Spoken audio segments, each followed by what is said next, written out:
Hey everyone, it's Dr. Sutherland. This video is to aid you in preparing for process groups. Please make sure to watch this before coming to your first process group. It is a video of the work I did with your group leaders, helping them understand the use of safe sentence starters, which is the model that you all will be using as part of your process group interactions. And so I walk you through what safe sentence starters are and how to use them within the context of the training that I did with your intern group leaders. Please make sure to pull down a copy of the Safe Sentence Starters handout that you will find in CAMS or Moodle if we're using Moodle. Pull that down and you'll need to use it and follow along as you watch the video. Please be sure to note your questions as you're watching the video and bring them with you to our next class. All right, so the next thing is safe sentence starters. So we're going to be using this every time we meet because I really want you guys to get comfortable with safe sentence starters, using it and encouraging your group to use it as well. I will be recording how to use this for the students so that they can watch it and understand what they're being asked to do, which will also help you when you go in with them and explain it. It won't be new. They'll have heard it before and they will understand that there's an expectation to use it.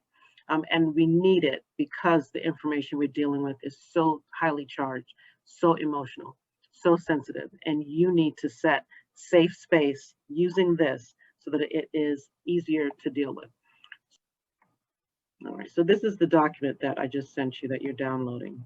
We're going to go through this so that you can get a sense of what it really is, or a reminder of what we're doing and why. And so this is the guide that you will have and that all of your group members will have. And you will explain to them that you're really starting at number one. The cleanest way to do it is to start at number one and work your way all the way through in dialoguing about something that a person is expressing. So someone will say whatever it is that they want to say, and you'll ask them to start with number one. I feel or I felt whatever about or when, literally. I feel confused about what happened last night, or when whatever I feel or I felt. When you left home, instead of being happy to see the new sofa, I felt hurt. You're really wanting them to start in that way. And then continue to say, my concern is or was that I wanted to prepare a nice surprise for you. I felt really bad that my surprise seemed to have backfired. And continue with number three. What I would like is, right? I would like to understand what you were thinking when you looked distressed by this new sofa that I bought, right? And then what do you feel or think about that? What was your reaction to the sofa? I've been so sure you'd love it since we've talked so long, blah, blah, blah, blah, blah. Literally having them walk all the way through number four. The person who is listening then starts with number five. Yes, I agree that. And you want them to agree with something first before they give a rebuttal or say something otherwise. Yes, I agree that the sofa is exactly what we talked about. And I do think it's perfect for the room. And, note and not but. And says what you said can be correct or true and valid at the same time that what I'm saying can be correct and valid. And at the same time, I feel a surge of panic when I saw the sofa, right? The panic had to do with yada, yada, yada. And that's it. That's how you work your way through. So we're going to read through some of this so that you kind of get an understanding of the background behind it. And I'm going to ask a few different people to read for me. Dominique, could you read the first paragraph, and then Karen, Devontae, Hannah, each paragraph following that? Distressing situations offer potential for major happiness. Sound paradoxical? It is, and it's true. Everyone loves a happy ending to what looked to be a bad situation. An essential key to increasing the odds that you will succeed in fixing the problem that has concerned you is to start the discussion in a way that invites a cooperative response. The following 6 tactful sentence starters slide gracefully into productive discussions with loved ones like someone you're courting, a partner or spouse, a mom or dad, siblings, kids, or other family. Communicating with a beau, spouse, or other family members. Okay. They also can enable you to address sensitive topics effectively with your boss or colleagues at work. Launching with these skillful communication sentence starters relaxes everyone by conveying that you would like to proceed in a mutually collaborative way. That is, as if you are sitting on the same side of the table against the problem, rather than facing off as adversaries who might blame, criticize, or get defensive. This is really important to get and explain to your group members when you're talking about using safe sentence starters. Okay, Devontae. Use all 6 sentence starters to guide a full discussion of a topic. You can use them one at a time. In this case, listen for a response to each and dialogue a bit about that before you move on to the next sentence starter. Alternatively, run the first 4 in quick succession, keeping them each short. And so it's giving you the option. I will say, I think the latter in quick succession is cleaner and easier, because then you don't have to remember where you left off before you started to dialogue about what the person said and then try to pick it up, again in the middle. It's just way too easy to get down a rabbit trail and forget about the whole thing and then realize you have to come back. And so to me, that's just a messy way to do it. And so I will recommend that for our purposes, you run the first 4 in quick succession and keep them short. Hannah.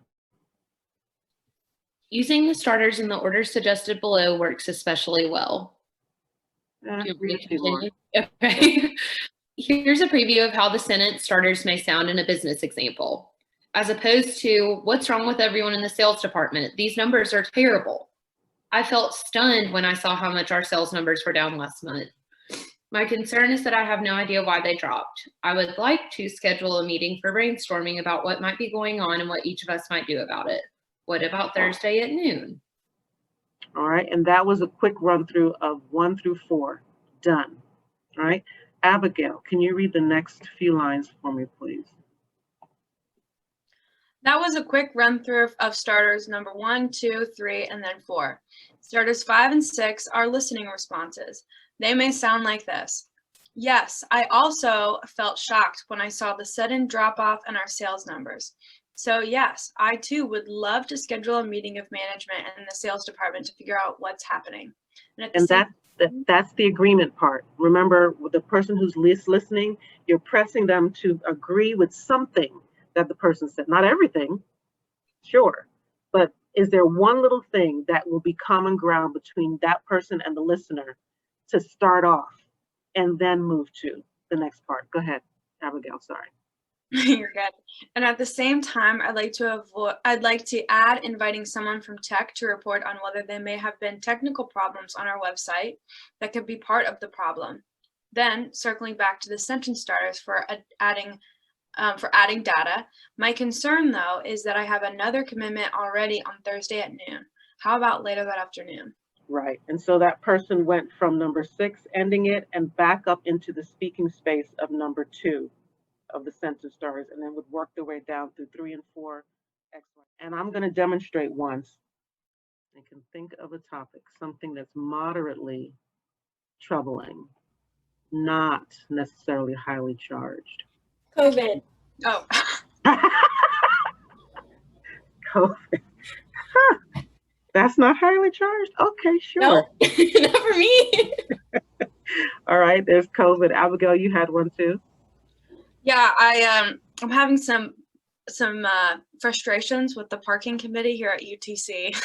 That's interesting. Let's do that one. Okay. Let's do that one. Okay, so it's you and me, Abigail. Okay. So you would start with the very beginning right here. Okay. I feel frustrated when I leave internship for the day, and there's a parking ticket on my dash.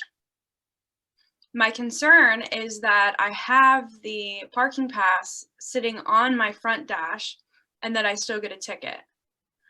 I would like to understand what the confusion is about why I keep getting a parking ticket.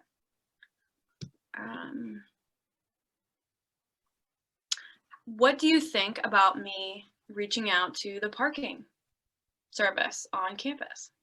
Good. Well, yeah, I agree that it would be frustrating to have your parking pass, have it displayed on your dash, and still get a ticket, thinking that that wouldn't happen because you did what you were supposed to do. And at the same time, I wonder if there are other things that may not have been explained as well that need to happen in order for you not to get tickets.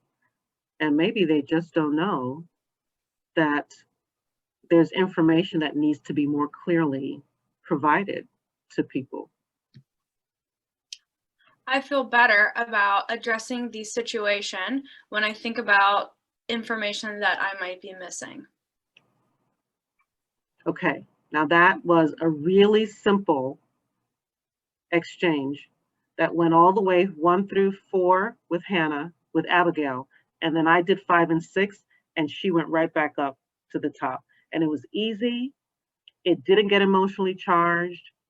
I could see where she was coming from, and she knew I could see it because I said it very clearly. Abigail, what was it like for me to say what I agreed with after you finished? I felt very validated. Yeah. Mm-hmm. Yeah. And you can see how validation opens the door to more versus something that pushes back or presents another option that invalidates what the other person said. Okay, so who am I doing it with? You, Hannah, or who said? Yeah, I'll go with you. Okay, great. Okay. I feel nervous and scared about driving in the rain from Hurricane Zeta in the morning. Oh, my concern is that the winds will be really strong and I won't be able to see the road. I would like to feel comfortable when I'm making my long commute instead of feeling anxious about the drive. What was your reaction to my anxious feeling about driving in the rain? I agree that that's very anxiety inducing. I also have a commute that I'm very nervous about in the morning. And at the same time, I know that I have to get up and go to work. So I'm just going to try not to stress about it. Have you thought about doing something to kind of minimize that anxiety? Mm-hmm.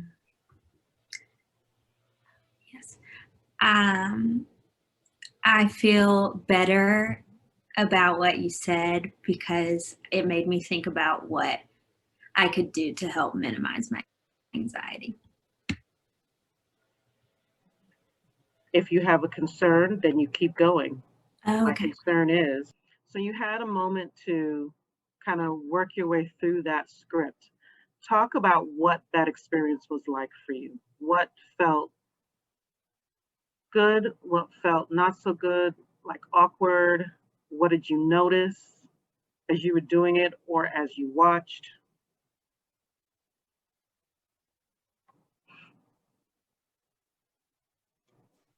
I felt more awkward just because I was trying to have the format in. So I'm like trying to read the examples and try to make sure I'm mirroring it. But in the actual conversation, I felt like flowed really well. And I think that that was because everybody felt kind of like validated in their ideas. And I thought like we got to a point to where Abigail brought up something like she felt like she was going to say something that had more of a negative connotation to it. And then like when we discussed it and kind of processed it and looked at like what this model is supposed to help with, I think we came to the conclusion as a group that this helps for those tough conversations. So it helps to make sure, respect is still relayed despite, what you may be upset about or what you may be discussing. And I really think that that was good because that's what we're going to need in terms of, next semester. I think one thing that we kind of brush up against but didn't address is like what to do when, or like just being okay with two people's emotions being different. Like I think that sometimes if you do the beginning of the sentence and sentence starters, like, well, they said how they feel, so can I really say how I feel if it's not what they like? How can I validate that person and actually be honest in starter number 6 that like I actually don't feel the same, and like that be okay, and it's a safe space where we can have like different feelings and I'm still validating you and my emotions are okay that I feel differently.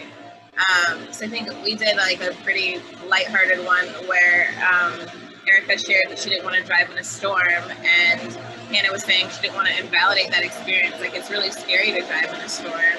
And so how to like create a safe space where I can still like validate that it's scary and also give solutions and like be open and honest about that without feeling like I'm going to step on toes or hurt that person's feelings. Yeah. Yeah. And I think this model gives you space to do that. Once you validate a number 5, number 6 now is your opportunity to say, and at the same time, a different perspective that I have is yada, yada, yada.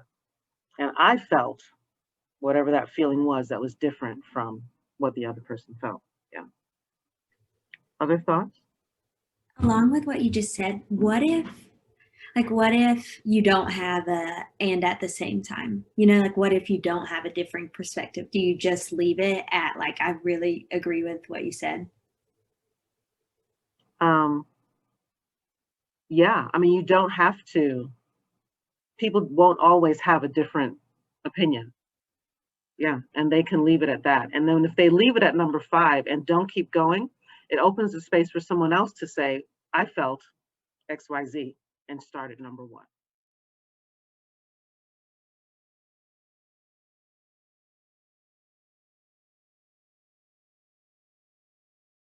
I have in the last year facilitated quite a few groups in organizations around racial conflict and social injustice. And what has come up a few times that I struggle with is this idea that I get that racism is a disease, and that for individuals of the dominant culture that don't recognize racism as something that's real, for them, it's a mental health issue. And so I've heard that several times. And so now I'm going to, well, I don't believe that. I'm going to pose this to you as the group, that I do think that's the case, that for people of the dominant culture, how can it not be a mental health issue? How could this not be something that is obvious? And like I said, I don't agree with that, but I'm posing it for the group because it could be something that pops up. And the people that said it firmly believed it, So that's what I'm posing, that it is the case, that it's mental illness. There's no way that it could be anything else for people of the dominant culture who just don't acknowledge racism and believe it's not true.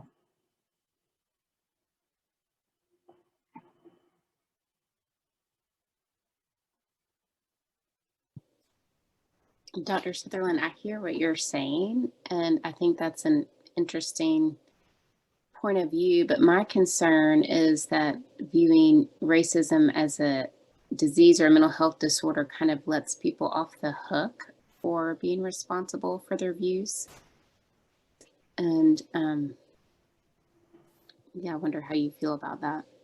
Okay, so I'm going to be the group leader. So throw it out there to the rest of the group and everybody else is going to respond. So as the group leader, what I would say is, I would say this. Thank you for sharing your concern. Emily, I wonder if you'd be willing to go back to the safe sentence starters and start at that first and let us know how you felt when you heard yeah. say, give her thoughts.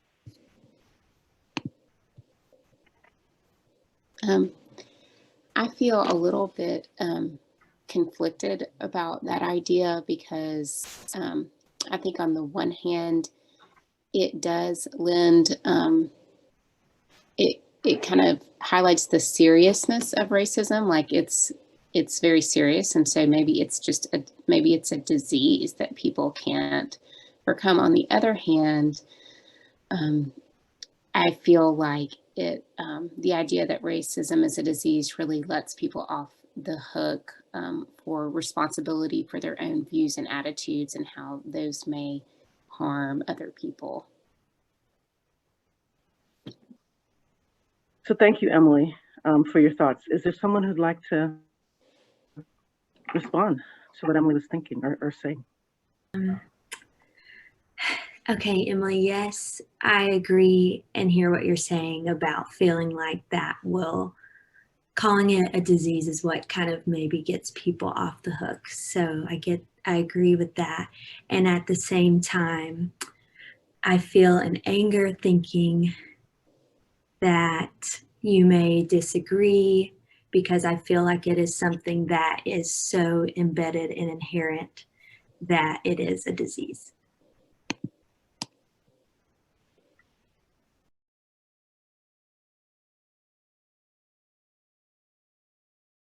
So, Erica, what would you like to hear?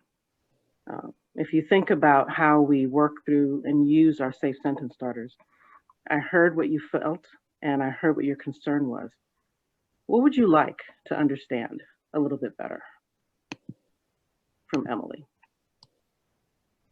And notice, guys, that's the third in the safe sentence starter because Erica actually in her response did 1 and 2. You want her to continue through 3 and 4 to continue the conversation, and that was the way to get her to do it.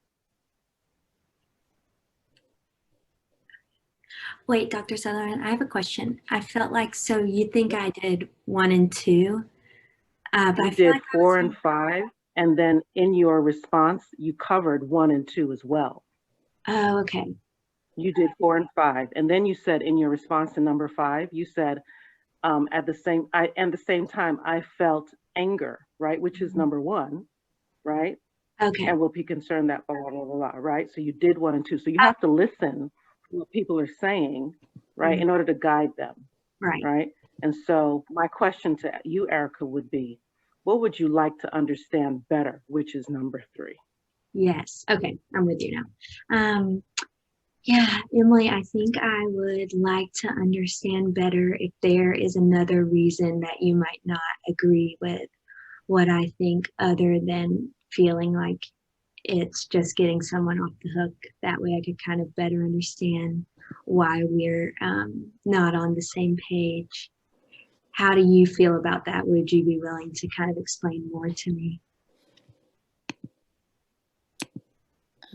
Dr. Sutherland, from here, do I go to, I think I was getting ready to go to starter number 5 and 6. Correct. Okay. 5 and 6, yep. Thanks, Erica. I guess I agree that that hereditary influences, certainly the family you grow up in, that kind of thing, certainly influence your views on race. At the same time,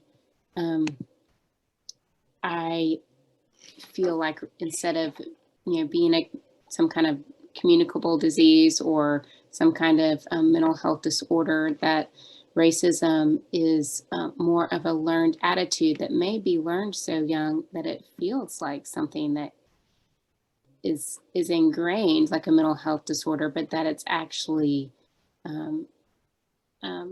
actually something that people have more agency in. I get what you're saying, but I still think, Emily is right. I still think, I don't know. Dr. Sutherland, share with Emily how you feel using sentence starter number 1. Sure. So I felt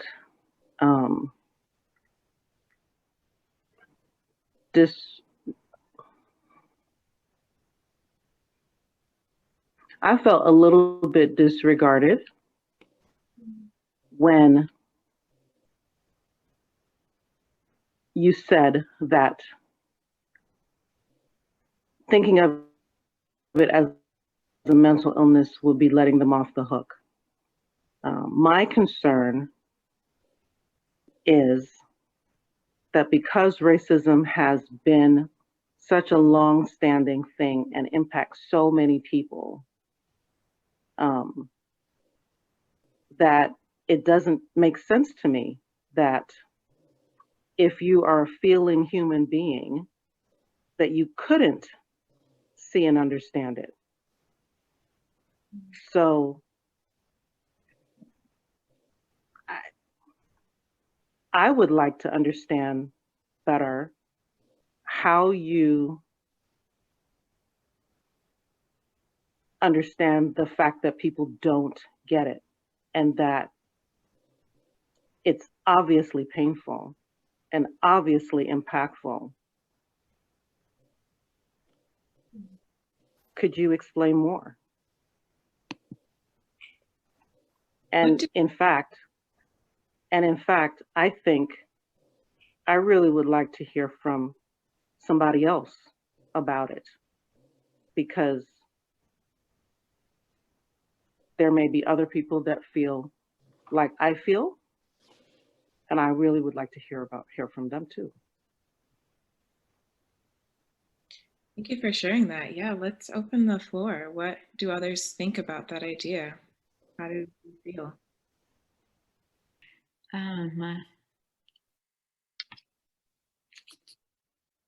Dr. Sutherland, I hear you that you feel like you think that this is such a massive embedded issue that saying it's not a mental health issue, that you just can't comprehend not being able to recognize it as a global mental health issue. And at the same time, I wonder what having that as a diagnosis would do to validate your feelings, or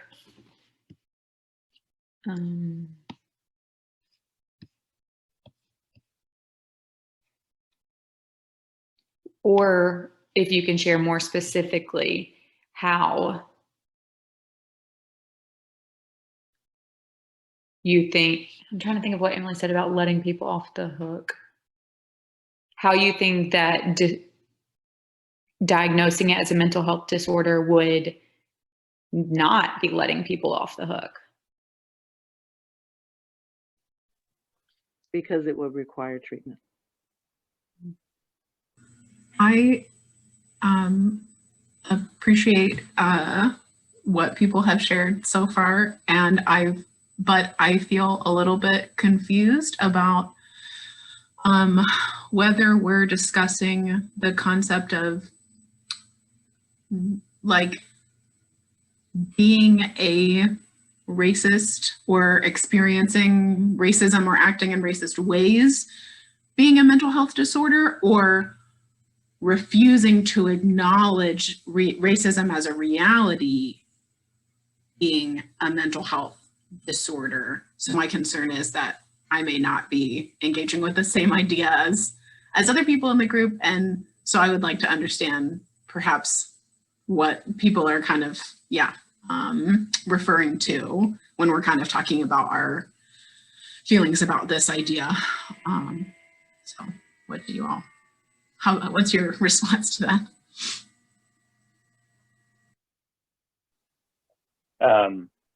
I also feel confused when we are discussing the conversation of race as a society versus personal experience of it. and the cause of it. And my concern is that I am not hearing the hurt correctly, and I'm not putting appropriate thought to the topic at hand. And I would like to understand more about what specifically we're feeling as a group in thinking this is a mental illness. What do you think about that? Austin, I think that's a great question, how you're pulling in feelings. And I'm also wondering, what are you guys feeling as a group about this topic? I know Karen brought up some confusion, but how is this personally impacting you guys? I personally feel intrigued by the idea and topic, and feel appreciative of people sharing. I also would like to hear maybe more people who have spoken on this share about, like, in response to Karen's questions, because I thought that was a great question, and maybe there is some confusion. I didn't think of that at first, but now would love to hear follow up on that if anyone would like to share.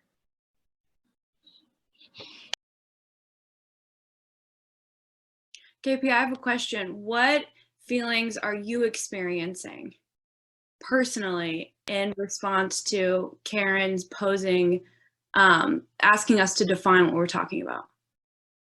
I feel intrigued and curious. Like, would like to know the answers.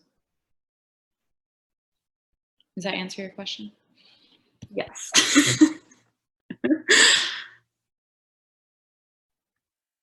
Karen, I agree that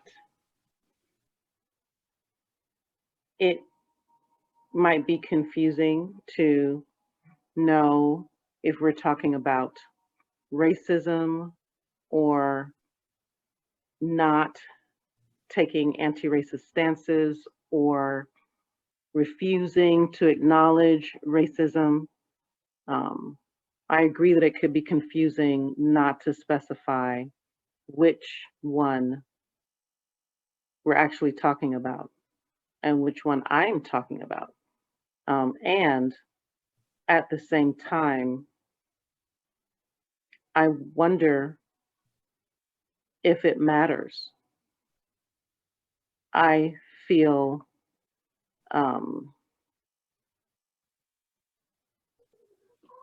ambivalent about trying to say it's one or the other and not another one. My concern would be that in trying to define it specifically, it negates the consideration of any of the others and what they possibly might be as well. So I think I would like to maybe talk about all of them differently.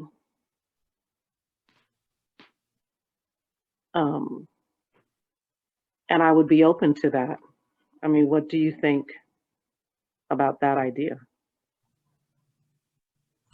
So yes, Dr. Sutherland, I agree that sometimes getting too much into nuanced differences isn't helpful in conversations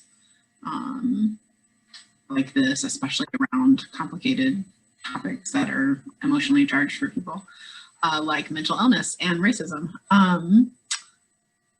And at the same time, I know that my thoughts just go in different directions in terms of defining even kind of the examples that you listed. I think I have different feelings and thoughts related to what the different ones would be in terms of putting them in some future edition of the DSM. So I think I feel, maybe it's not appropriate to say I feel a little overwhelmed considering all of the different implications and manifestations of racism and racial bias in trying to categorize them as a mental disorder.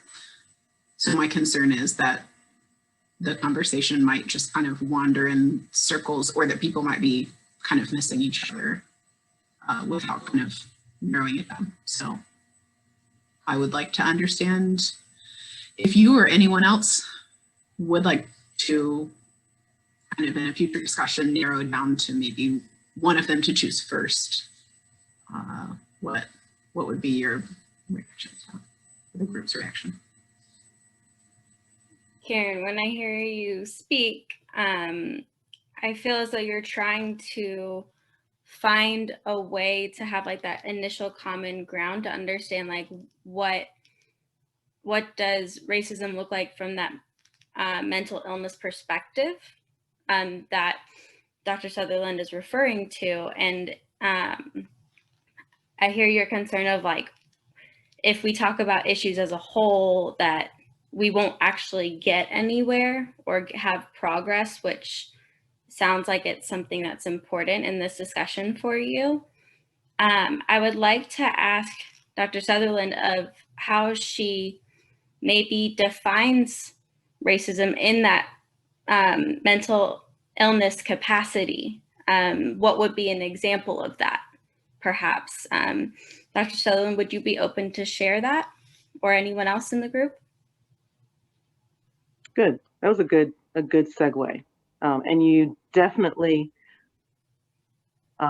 acknowledged what Karen was requesting and the difficulty that she was experiencing around this whole conversation, because she's pointing out the lack of clarity in what I'm saying, right? Because there was definitely a lack of clarity in what I was saying. And like I said, I don't agree with the perspective, but it is a perspective that's out there and potentially could come to your group. What it was like to actually use them and hear other people use them. And what was that like for you? Good, bad, indifferent, awkward, helpful, easy, whatever.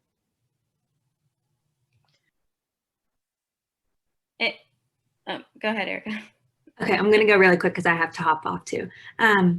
I agree with Crystal. It felt awkward, and a part of me has a difficult time with it, feeling that it is pretty restrictive.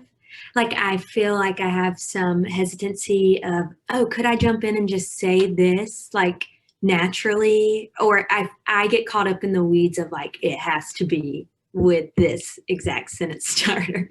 And so I think that's hard for me. And at the same time, I see the safety in that restrictiveness. And I can see how that serves the group well. And so just kind of depends how I feel about it. So. And you realize you just used the whole model. Woo! I know, that's why I was giving the thumbs up. I was like, you just did it. Thank you. Thank you. Yeah.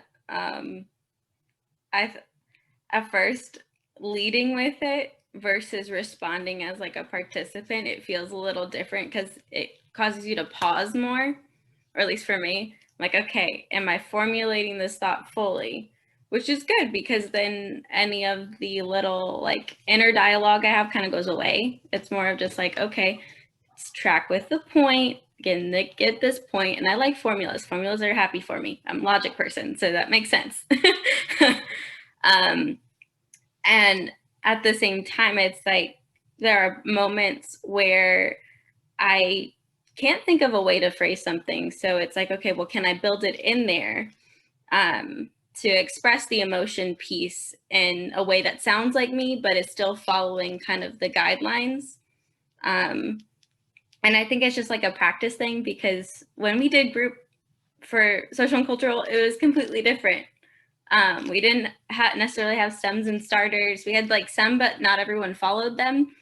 And it was kind of like more of the trial experience to see how effective the groups were. So it's also nice to see how there's structure to apply, because that makes the difficult conversations not as difficult for everyone. And where you can like safely kind of say your opinion without being disrespectful. So, oh, Yeah, see, I thought she froze up because she was looking off camera. Like she froze where she was looking off.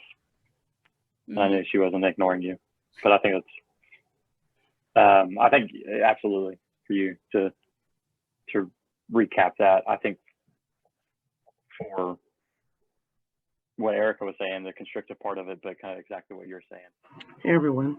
So obviously you can see at the end of that training that I froze and my system dropped, my internet dropped, and I didn't get back into the whole thing.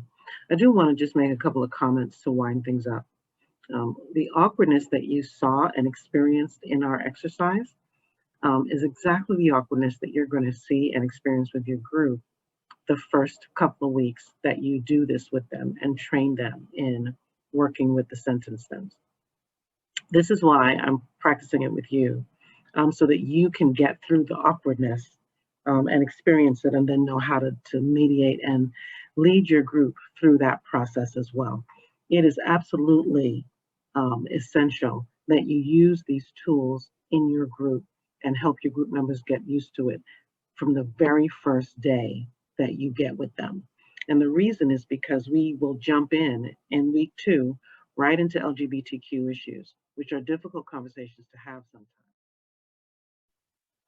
So I hope this was helpful in clarifying for you what safe sentence starters are and why we use them and how to use them. And my hope is that these will facilitate a really helpful experience for you in your process groups. Again, any questions that you have that you noted as you watched the video, please bring them to class and we'll talk about them there.